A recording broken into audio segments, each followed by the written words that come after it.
Informasi terbaru bagi honorer teknis yang akan mendaftar seleksi CPNS maupun PPPK tahun 2024. Bagi pendaftar yang ada di seluruh daerah Indonesia, simak informasi selengkapnya berikut ini. Assalamualaikum warahmatullahi wabarakatuh.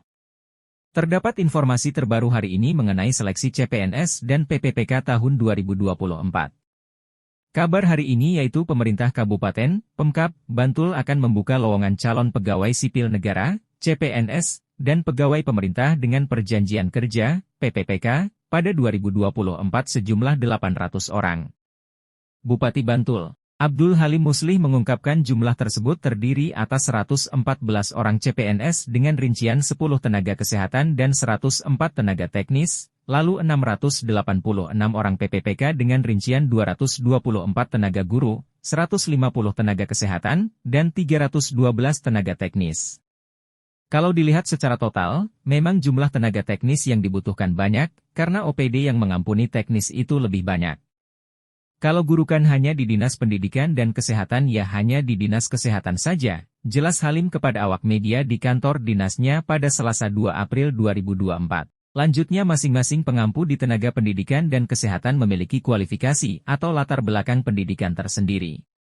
Misalnya untuk tenaga pendidikan, maka harus sarjana pendidikan. Lalu tenaga kesehatan, harus memiliki latar belakang pendidikan sesuai spesifikasinya, baik itu perawat, dokter maupun tenaga kesehatan yang lain. Sedangkan untuk teknis bisa menjuru ke semua OPD dengan kualifikasi maupun latar belakang pendidikan yang lebih bervariasi. Mulai dari sarjana hukum, teknis, ekonomi, akuntansi dan lain sebagainya. Jadi wajar kalau tenaga teknis itu banyak karena OPD-nya banyak. Sementara nakes ya hanya di Dinas Kesehatan, tutur Halim. Kendati begitu, Halim menilai bahwa jumlah keseluruhan formasi yang akan dibuka pada seleksi CPNS dan PPPK besok masih belum mencukupi kebutuhan tenaga kerja di Kabupaten Bantul. Kalau secara total memang masih kurang. Karena, untuk urusan otonomi dan jumlah penduduk itu jumlahnya berbeda. Dan berdasarkan analisis jabatan itu setidaknya membutuhkan 99.000 orang. Sementara yang tersedia itu baru 7.800-an, urainya. Akan tetapi pemerintah pusat, kata Halim, sudah memberikan kuota untuk Kabupaten Bantul sejumlah 800 orang.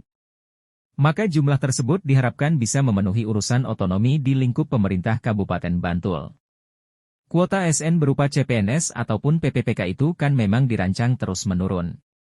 Yang tetap atau mungkin mengalami pertumbuhan positif se-Indonesia itu kan nakes dan guru, lalu yang negatif itu teknis. Itu terjadi karena mungkin penyelenggaraan pemerintahan dan layanan publik itu harus bertransformasi digital, tutur Halim. Selanjutnya untuk kebutuhan formasi CPNS dan PPPK Kabupaten Bantul esok harus disinkronkan dengan norma penganggaran belanja pegawai yang berisi soal nominal gaji, tunjangan dan lain sebagainya tidak boleh lebih dari 30% APBD.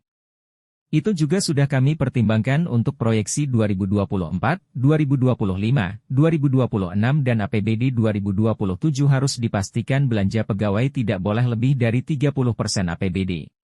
Sedangkan 70% APBD diharapkan dirasakan oleh masyarakat dengan wujud kemajuan-kemajuan daerah baik fisik maupun non-fisik, tutup Halim.